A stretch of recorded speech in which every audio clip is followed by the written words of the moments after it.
यदि आप एक विश्वासी हैं तो भूल करके भी ना करें ये 6 काम।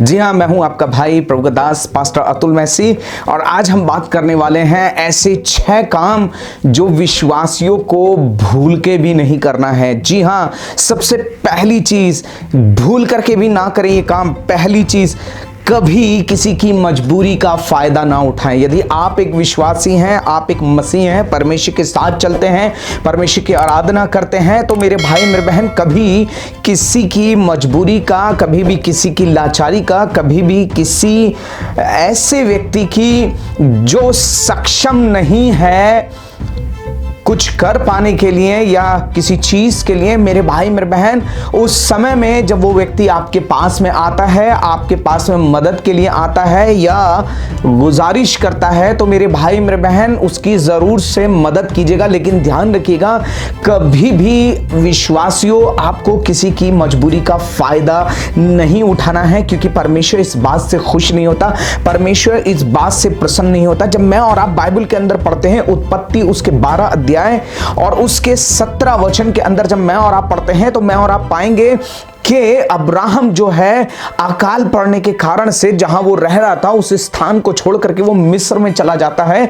और मिस्र में जब वो चला जाता है फिरौन के पास में, तो फिरौन क्या करता है, फिरौन उसकी पत्नी को रख लेता है और उसके ऊपर बड़ी कृपा करता है, उसको बहुत सारी चीजें देता है, भेड़ बकरियां, संपत्ति देता है। लेकिन मेरे भाई मेरे बहन, यहां पर वो फिरौन जो है वो अब्राहम की मजबूरी का फायदा उठा रहा है। और परमेश्वर का वचन बताता है, उत्पत्ति की पुस्तक उसका 12 अध्याय 17 वचन के अंदर, कि यहोवा ने फिरौन और उसके घराने पर अब्राहम और उसकी पत्नी सारा के कारण बड़ी बड़ी विपत्तियां डाली। किस कारण से? क्योंकि वो मजबूरी का फायदा उठा रहा था। इसलिए कभी किसी की मजबूरी का फायदा ना उठाएं परमेश्वर के लोगों, क्योंकि नहीं तो आप विपत्तियों में पड़ सकते हैं। दूसरी बात, जो कुछ आपके पास है उस पर घमंड ना करें, उस पर इतराएं ना। परमेश्वर आपको बढ़ा रहा है, परमेश्वर आपको ब्लेस करता है, praise the Lord for that. परमेश्वर आपको और बढ़ाए और उन्नति दे। पृथ्वी पर की हर एक आशीषों से आप, आपका परिवार, आपका घराना, आपकी मिनिस्ट्री, आपका जीवन लबरेज होता चला जाए, ऐसे हम प्रार्थना करते हैं। लेकिन मेरे भाई मेरे बहन, जो कुछ आपके पास है उस पे घमंड ना करें, उस पे इतराएं ना। ध्यान रखें, नबूकदनेस्सर के जीवन के अंदर, वो एक राजा था, उसके जीवन के अंदर घमंड आ गया, उसके जीवन के अंदर वो बातें आ गई जिसके कारण से वो परमेश्वर के लोगों और परमेश्वर उसका मन फूल उठा। और मैं और आप जानते हैं क्या हुआ। नबूकदनेस्सर एक ऐसा राजा था जिसने जानवरों के समान, जिसने घास चरी, जिसने घास खाई। मेरे भाई मेरे बहन, पर जब मैं और आप लूका रचित सुसमाचार उसके 12 अध्याय और 19 और 20 वचन के अंदर पढ़ते हैं, तो वहां पर एक धनवान का जिक्र पाया जाता है। और इस धनवान ने लिखा है, इसके पास में अच्छी उपज आई, इसने ये जो बिजनेस था इसका वो फ्लोरिश हो गया, वो बढ़ गया। और उसके बाद जब ये बढ़ गया तो ये अपने मन में सोचने लगा, अब मैं अपने प्राण से कहूंगा कि मेरे प्राण, तेरे पास बहुत वर्षों के लिए बहुत संपत्ति है, चैन कर, खा पी, सुख से रह। तब परमेश्वर का वचन कहता है कि हे मूर्ख, तेरा प्राण आज ही रात तुझसे ले लिया जाएगा, और जो कुछ तूने इकट्ठा किया है तब वो किसका होगा, तब वो किसका कहलाएगा। मेरे भाई मेरे बहन, जो कुछ परमेश्वर ने आपको दिया है उस पर घमंड ना करें, पर नम्र बने, दीन बने। और जितना आप दीन बनते हैं, परमेश्वर का वचन कहता है कि परमेश्वर दीनों पर अनुग्रह करता है। श्रोमणी, परमेश्वर के बलवंत हाथ के नीचे दीनता से रहो। जितना आप दीन बनेंगे, जितना परमेश्वर आपको बढ़ाए, उतना अधिक दीन बने। ध्यान रखिए, फलों से लदा हुआ पेड़ हमेशा झुका हुआ होता है। इसीलिए मेरे भाई मेरे बहन, अगर परमेश्वर ने आपको आशीष दी है, बरकतें दी हैं बहुत सी पृथ्वी पर की, और आत्मिक हर एक आशीषों से आपको भरपूर किया है, तो मेरे भाई मेरे बहन दीन बने, इतराएं ना, उन चीजों के ऊपर घमंड ना करें।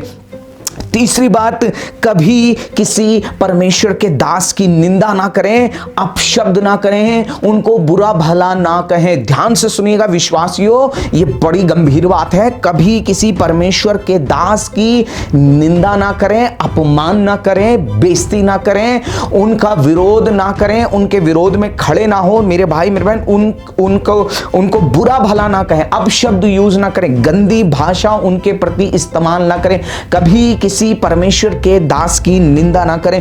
जब मैं और आप पढ़ते हैं मेरे भाई मेरे बहन दूसरा राजा उसके 2 अध्याय 23 और 24वें वचन के अंदर, जो एलीशा है वो आ रहा है और अब वो बेतेल को जा रहा है। पानी जो था वो एक ऐसा पानी था जो कि गर्व को गिरा देता था और परमेश्वर उस एलीशा के द्वारा वहां पर एक आश्चर्य काम करता है, वो पानी ठीक हो जाता है। वहां से एलीशा जब चलता है बेतेल के लिए तो रास्ते में कुछ लड़के, कुछ बच्चे एलीशा को मिलते हैं और वो एलीशा की निंदा करने लगते हैं, उसको चिढ़ाने लगते हैं। उसके बाल कम थे और ये कहते हैं, हे चंदुए चढ़ जा, हे चंदुए चढ़ जा। ये परमेश्वर के दास की, परमेश्वर के सेवक की निंदा करने लग जाते हैं। मेरे भाई मेरे बहन, परमेश्वर का वचन बताता है, जब आप 24वें वचन को पढ़ेंगे कि तभी क्या हुआ कि 2 रीछनियां जो थी वो जंगल में से निकली और 42 लड़कों को फाड़ दिया, उनमें से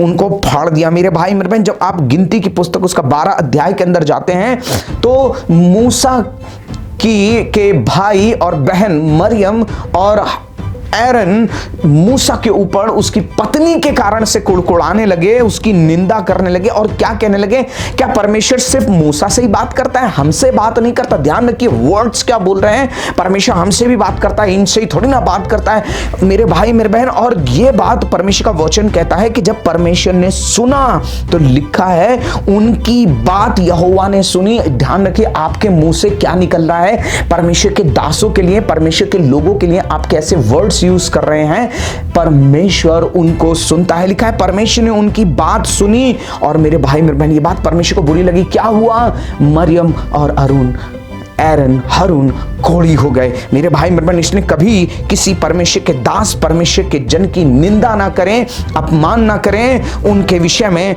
बुरा भला ना बोले। शायद आपको बहुत सारी बातें अच्छी नहीं लग रही होंगी, बहुत सारी बातें समझ में नहीं आ रही होंगी, बट आपको उनको बुरा भला नहीं कहना है, उनकी निंदा नहीं करनी है। चौथी बात मेरे भाई मेरे बहन, किसी विश्वासी मसीह भाई बहन की तकलीफ को देख करके उनकी हंसी मत उड़ाना, उनको गलत मत ठहराना, उनका न्याय मत करना। कभी किसी विश्वासी मसीह भाई बहन की तकलीफ को देख करके हंसी मत उड़ाना, उनको गलत मत ठहराना, उनका न्याय ना करना। मेरे भाई मेरे बहन, अय्यूब के मित्र जो थे वो अय्यूब को गलत ठहराने के लिए आए थे और एलीपस, तैमानी एलीपस उनमें से एक था। और जब मैं और आप पढ़ते हैं मेरे भाई मेरे बहन अय्यूब की पुस्तक और उसका 42 अध्याय और 7वें वचन को, तो परमेश्वर तैमानी एलीपस से परमेश्वर ने कहा कि मेरा क्रोध तेरे ऊपर और तेरे दोनों मित्रों के ऊपर भड़का है। क्यों भड़का है? क्योंकि तुमने अय्यूब को गलत ठहराया, उसके विपत्ति में देख करके, उसको समस्या में पड़ा देख करके तुम उसका न्याय करने बैठ गए थे, उसको बुरा भला कहने लग गए थे। मेरे भाई मेरे बहन, आज किसी भी विश्वासी, किसी भी परमेश्वर के जन, किसी भी व्यक्ति को तकलीफ में देख करके उसकी हंसी मत उड़ाना, उसको गलत मत ठहराना कि अरे इसके ऊपर तो परमेश्वर का दंड आ रहा है, इसके ऊपर तो परमेश्वर का क्रोध बरस रहा है। बहुत जल्दी से हम मुंह खोल देते हैं किसी के लिए, लेकिन सावधान हो जाइए, किसी के लिए भी, किसी विश्वासी भाई बहन, मसीह भाई बहन के लिए उसको गलत मत ठहराना, उसको तकलीफ और परेशानी में देख करके, क्योंकि परमेश्वर के दूत उन परमेश्वर के आगे उनके दूत निरंतर उपस्थित रहते हैं। इसलिए आप क्या सोचते हैं, क्या बोलते हैं, इसके कारण से आपके ऊपर आशीष और श्राप आती है। 5वीं बात मेरे भाई मेरे बहन, परमेश्वर के वचन में कभी मिलावट मत करना, ना तो कभी उसमें कुछ घटाना और ना कुछ बढ़ाना। जितना पड़ा है उतना ही अपने जीवन के अंदर लीजिएगा, उतना ही लोगों को बताइएगा।